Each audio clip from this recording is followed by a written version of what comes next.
All right, we are here for game 2 in this league, playing against our opponent, We Goin' Sizzler, I guess. We did win the die roll. Let's see, this is a one-lander. It's a potentially good one-lander, though. We've got 2 Atogs, we've got a Disciple of the Vault, and we've got 3 eggs. If we draw a second land, this is a really good hand. And even if we don't, we could potentially sacrifice some eggs in order to get there. So I think we're going to keep, but this is probably a dangerous keep. Going to play our Bloodstained Mire. We are going to fetch a Blood Crypt here, so we're taking 3 damage from our first land play. And we'll play our Disciple of the Vault and pass the turn to our opponent. Opponent has an Eldrazi Temple, so he could be on Eldrazi and Taxes, could be on Eldrazi Tron. Playing Expedition Map suggests that he is definitely on Eldrazi Tron, however.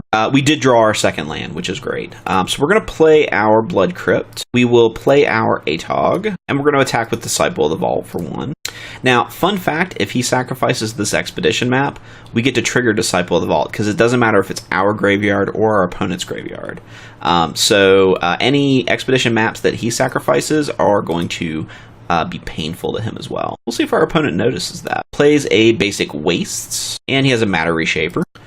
And we got lucky and drew another land, which is awesome. So we're going to cast all of our eggs, and we're going to attack with the Atog. Now, if he blocks, we're just going to sacrifice 1 artifact, so we win the trade. If he doesn't block, then we are just going to go all in on our egg. So I think what we're going to sacrifice is the Terrarion, drawing a swamp off of it. All right, so now we're a 3/4, so we survive the trade. Opponent's going to get his Matter Reshaper trigger, however, so he may get something cool out of it. He found an Urza's Tower. We're on our second main phase. We do not have another play here, so we are going to pass to our opponent. Opponent is thinking about it. Opponent plays a basic Waste. It looks like he's got a Thought-Knot Seer. No, Walking Ballista. Okay. So he's going to use the Walking Ballista to shoot our Disciple of the Vault. Unfortunately, we have to let that go. Also means that we're not going to be able to activate our Blinkmoth Nexus without sacrificing it. We got an Inquisition of Kozilek. We'll play our Swamp, and let's go ahead and Inquisition our opponent.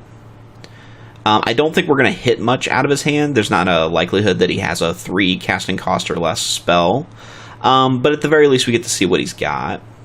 Ooh, he's got a Crucible of Worlds and another Walking Ballista. So, Crucible of Worlds.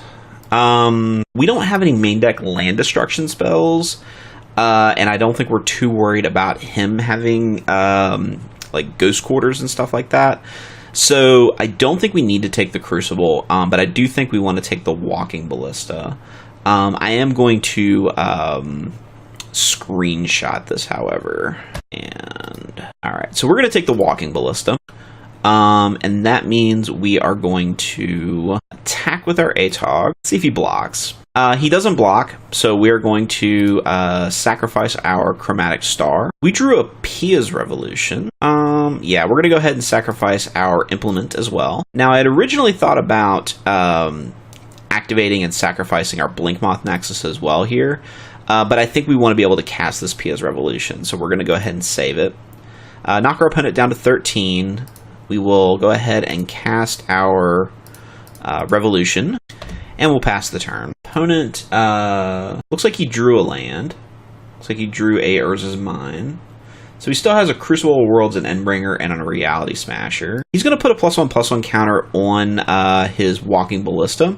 Probably so he can use it to sacrifice and kill our Atog, which I'm kind of fine with, especially since we have a Ravenous Intruder in hand. He is going to attack for 2 first, though. That's a smart move. He's going to have to do this on his turn, though, because he doesn't want us to be able to untap. And opponent kills our Atog. He has been vanquished. All right, we've got another Inquisition of Kozilek. We don't need to cast it, however, because we know that the only card in his hand that we can hit is Crucible of Worlds. So we are going to cast Implement of Combustion and Ravenous Intruder. And we'll just leave open the mana to activate Blinkmoth Nexus. Opponent's going to start to cast really, really gnarly stuff, though. So we need to figure out a way to end this match quickly, because right now he's going to be able to cast either Endbringer or Reality Smasher. Opponent has full Tron plus an Eldrazi Temple, which means he has 9 mana total to work with. Opponent has a Thought-Knot Seer and probably also a Reality Smasher, which is an amazing turn. He's going to get our Inquisition of Kozilek. We're fine with that. Opponent has that Reality Smasher. Let's see if he attacks with it. So we have a decision here. We could block and sacrifice 2 artifacts. And then he has to choose whether or not he wants to give them back to us or take 3 damage.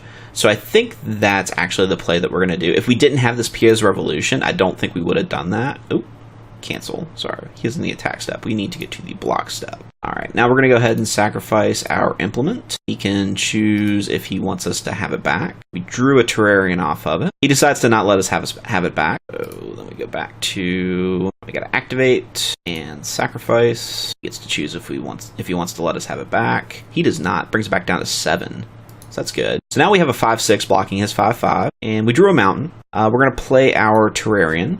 We're going to hold back on playing a land, though, because no, that's not necessarily true, because I don't think we can attack this turn.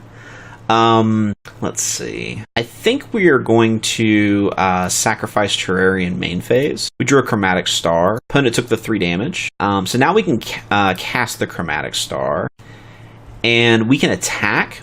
And if he blocks, we can sacrifice our Chromatic Star to kill his Thought-Knot and draw actually 2 cards, which is kind of nice. So we are going to attack. He has to block with his Thought-Knot Seer, because otherwise we have him dead. He does. Go ahead and sacrifice our Chromatic Star. He has to let us have it back, because taking 3 damage here is probably a death sentence. We drew a Bloodstained Mire off of it. He does take the 3 damage, which means he's going to lose his Thought-Knot Seer, so we'll draw a card off of that trigger. We get another Chromatic Star. I think we go ahead and cast it. Opponent's at 1. He could potentially draw something ridiculous like a Kozilek or an Ulamog or something crazy. I think we're going to play the Mountain, and we're going to pass the turn, though. If we had Lightning Bolts in our deck, I think we would have sacrificed it there to potentially draw a Lightning Bolt. But we know he has that Endbringer. Opponent didn't draw anything that was going to get him out of that fight, so he gave it up to us. So we're going to go to our sideboarding. Winning game 1 against a deck like Eldrazi Tron is really, really big, because it is hard to beat that deck otherwise. We're going to bring in our Molten Rains, definitely, because that's what this is the matchup that they're specifically here for. I don't know if we're going to bring in much else. Inquisition doesn't have a lot of targets because most of his deck costs more than 3. Duress doesn't have a lot of targets because most of his deck is actually big creatures. Fatal Push can only target Thought-Knot Seer. Natural State is only good if we can get it on a turn where he has a Expedition map and doesn't have the ability to sack it. His deck doesn't have anything graveyard related. Anger the Gods, he has nothing small enough that it's going to affect. And he could have something like Wormcoil Engine, in which case Tainted Remedy might be okay. I don't think we're going to bring it in. I think we're going to I think to bring in the Molten Rains, we're going to go down on 2 Inquisition of Kozileks. Actually, I think we're going to go down on all the Inquisitions, and we'll bring in 1 Tainted Remedy just as a way to kind of hedge our bets. We don't know what our opponent's going to bring in, but he might have some sort of life gain as a sideboard option. So we'll bring 1 in just to see if it's okay. So we're going to go ahead with this and go into game 2. All right, our opening hand, we have 3 lands. We have a Ravenous Intruder. We have a Fatal Push and a Shrapnel Blast. I think this is a pretty good hand. I think we're going to keep this. Opponent has an Urza's Tower and a Relic of Progenitus. That doesn't affect us, really. We don't have any graveyard effects. Well, I guess we do have the Pia's Revolution, which may be a reason to bring in Relic of Progenitus, but it's not the focus of our deck, so we're kind of happy our opponent is taking sideboard cards to specifically fight that aspect of our deck. We draw another Blinkmoth Nexus. We could play one of our fetch or shock lands here, but I think we're going to play the Inkmoth Nexus because our only turn 1 play that we're really interested in casting is going to be this Implement of Combustion, and we'd rather be able to attack with our Inkmoth Nexus sooner rather than later, so I think that's the fair way to do that. Pass back to our opponent.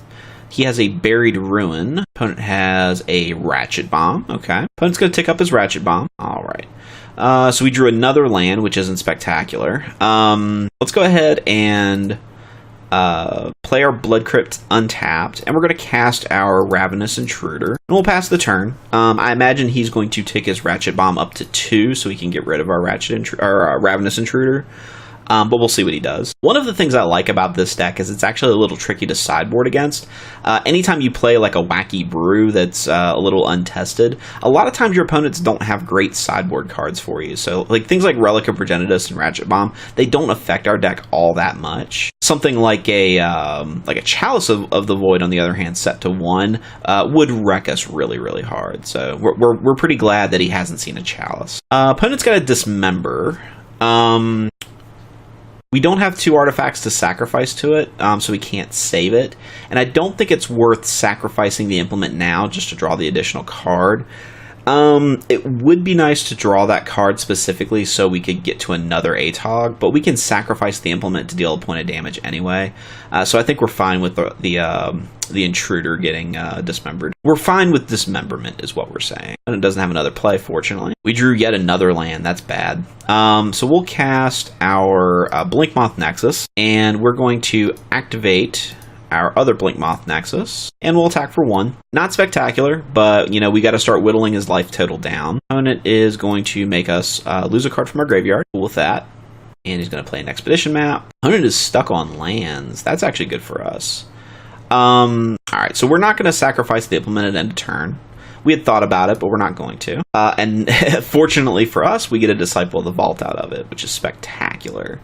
So let's see here. Let's play a Wooded Foothills.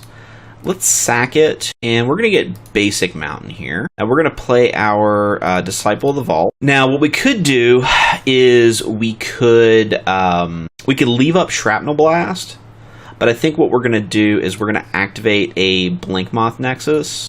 Cancel. So we're going to add a colorless, then we're going to activate our Blinkmoth Nexus, and we're just going to leave open the ability to sacrifice Implement. Opponent's going to make us lose our Wooded Foothills. He's going to take 1. Possibly he sacrifices his Ratchet Bomb at end of turn to try to hit our Disciple and Implement combo here. He does not, so he's holding it. He sacrifices his Expedition map, and we get to Disciple of the Vault him for 1. We love it when that happens. Opponent is short on lands. He missed his last land drop, so we'll see what land he picks up here. My assumption would be another Tron piece, but could be an Eldrazi Temple. Could be even a Ghost Quarter, tries to kill off one of our Blinkmoth Nexuses. Actually, if he does get a Ghost Quarter, we may activate the Blinkmoth Nexus to get the damage off of it. Although he does have the Ratchet Bomb, so we probably don't want to do that. He does get an Eldrazi Temple. Might try to draw a card off a Relic of Progenitus now. Alright, we drew yet another land. That's pretty bad. We'll play the Bloodstained Mire, and I think we're going to activate a Blinkmoth Nexus. We gotta be careful here. Do we have another? Yeah, we got another land we can grab here. Just realized that we have 3 of our Blood Crypts, so there's still 1 in the deck. Opponent is thinking about how he wants to respond to the Blinkmoth Nexus. Let's see here. Now, I could activate my other Blinkmoth Nexus, but I think we want to be able to hold up both Shrapnel Blast and Implement. Yeah. Let's go ahead and attack. I think this is going to force him to Ratchet Bomb. Opponent is taking the damage. So we're going to go ahead and sack our Implement of Combustion to deal a damage to him, which will in fact deal 2 thanks to Disciple of the Vault. Opponent's sacking his Relic of Progenitus in response to draw a card, which means he may be looking to Ratchet Bomb this turn. Obviously the Ratchet Bomb would destroy his Relic. He does sack his Ratchet Bomb, which triggers our Disciple of the Vault. We will use it. And I think what we're going to do is we're going to Shrapnel Blast. Yeah, we'll get the Blood Crypt, sacrificing our Blinkmoth Nexus. Alright. Drew a card, we will use this ability, and we will implement him for 1. So now our opponent's at 2 life, which means he needs to draw something that will get him out of this very, very quickly. Now, of course, we are pretty low on threats. We have a lot of land in hand. We have a Blinkmoth Nexus. He's got a Chalice of the Void for 1, which is the card that we definitely did not want him to have, but that was a good draw for him. But our opponent gives it up. We're going to see what we would have drawn. We would have drawn a couple of Fatal Pushes, and we did eventually get to the Shrapnel Blast. So we would have gotten him in a couple of turns if he didn't have any life. So we're going to shake his hand, give him a good game, and that means we are 1-1. So we will be seeing you in Game 3.